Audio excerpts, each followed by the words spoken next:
हमारे देश में महंगाई को इतना बुरा माना गया है कि उसे डायन तक कह दिया गया है। लेकिन क्या महंगाई हमेशा खराब होती है? और अगर दूसरे तरीके से कहें तो महंगाई खराब कब नहीं होती है? एक सीमा तक यदि महंगाई बढ़ती है तो बेरोजगारी दर में कमी आती है। लेकिन कैसे?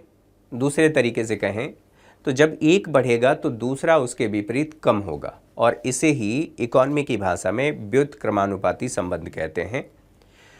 लेकिन ये कैसे होगा और क्यों होगा या कब होता है, एक दूसरे एग्जाम्पल से समझने की कोशिश करते हैं। इससे पहले के एपिसोड में मैंने आप लोगों से ये चर्चा किया था कि जब खरीदार अधिक हों और वस्तुएं कम हो तो इकोनॉमी की भाषा में इसे डिमांड और सप्लाई के बीच में गैप कहते हैं। यहाँ एक बात तो तय है कि वस्तुएं कम हैं और खरीदार अधिक हैं। हमें क्या करना पड़ेगा, अर्थात इसका समाधान क्या होगा? समाधान के लिए आपको भी अगर कोई सुझाव लगता है तो आप कमेंट बॉक्स में कमेंट करके दे सकते हैं। इसका समाधान करने के लिए हमें और अधिक वस्तुओं को बनाने की आवश्यकता होगी, अर्थात वस्तुओं को बनाने के लिए हमें लोगों की ज़रूरत पड़ेगी, अर्थात हम लोगों को नियोजित करेंगे। बिना लोगों को नियोजित किए हम वस्तुओं को नहीं बना सकते। तो इस प्रकार ये कहा जा सकता है या निष्कर्ष के रूप में यह कह सकते हैं कि यदि महंगाई बढ़ेगी तो उत्पादन हमें बढ़ाना पड़ेगा। उत्पादन बढ़ाने के लिए हमें लोगों को रोजगार देना पड़ेगा, अर्थात लोगों को काम पर लगाना पड़ेगा।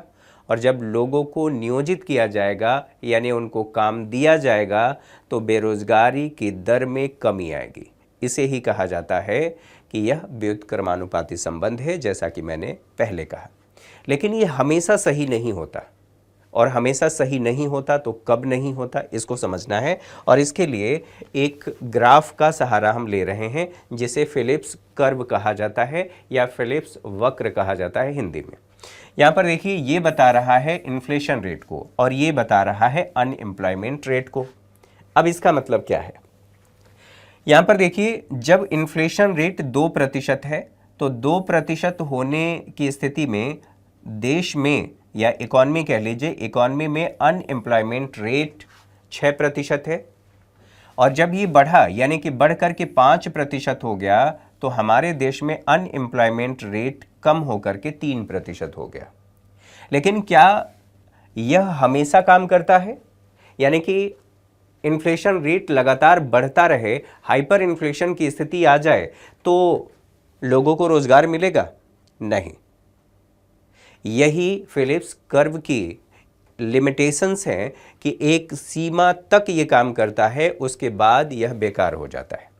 अर्थात इकोनॉमी की भाषा में कहें, यदि मुद्रास्फीति सीमित और नियंत्रित रहे तब ये सही चीज़ें बताता है। अर्थात मुद्रास्फीति सीमित और नियंत्रित होगी तब तो अनएम्प्लॉयमेंट रेट में कमी आएगी। अगर मुद्रास्फीति अनियंत्रित हो जाए फिर ये काम नहीं करता। तो इसके भी लिमिटेशंस हैं। तो इसके माध्यम से, ग्राफ के माध्यम से हमने समझा कि अगर इन्फ्लेशन बढ़ता है तो अनएम्प्लॉयमेंट रेट कम होता है, लेकिन एक सीमित मात्रा तक ही ये कम होता है। दूसरे शब्दों में कहूँ तो महंगाई हमेशा बुरी नहीं होती। आज के सेशन में इतना ही। बाकी आप कमेंट करके बता सकते हैं कि ये सेशन कैसा लगा। आपके कमेंट का इंतज़ार रहता है। तब तक के लिए थैंक यू फॉर वॉचिंग।